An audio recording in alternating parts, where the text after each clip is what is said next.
Okay, so this looks a lot more confusing than it actually is. This is the first problem on that picture that you sent me. So these numbers that are next to each other in parentheses, all you have to do with those is multiply them.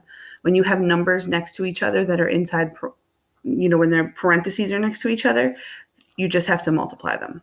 So in order to get rid of all these numbers and make this look like less of a clusterfuck, we're just going to multiply the 20 times the 12 times the 7.48. So you're going to put that in the calculator.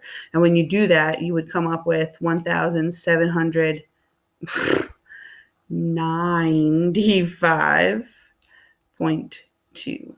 Sorry, it's messy. I'm out of practice. And then we would have the x left over. So we would put that here.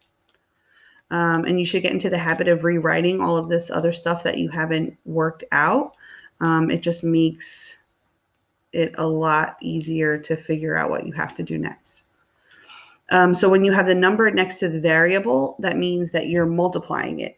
So to get the variable by itself, you just have to divide by this number.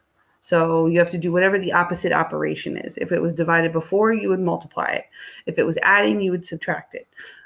So this line right here is going to show us division, or that we're dividing.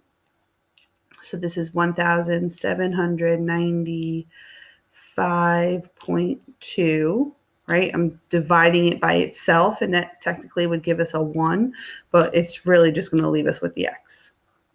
But if I do it over here, this equal sign means that there needs to be a balance. So I have to do the same thing on the other side. Okay, so it's like a balance. Whatever you do to one side, you're going to have to do to the other.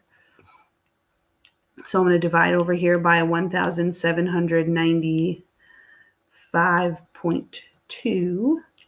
I'm going to use my handy dandy calculator. And when you divide 19,747 by 1,795.2, you end up with 10.9998886, and that equals x. And the way that you could double check that, if you weren't sure, if you were like, hey, this is a really ridiculous number, I don't even know that this would be the right answer. If you took 10.9998886 and you put it up here in place of the x, and you multiplied all of these numbers together, then you would end up with 19,747. You don't have to do it because I already checked.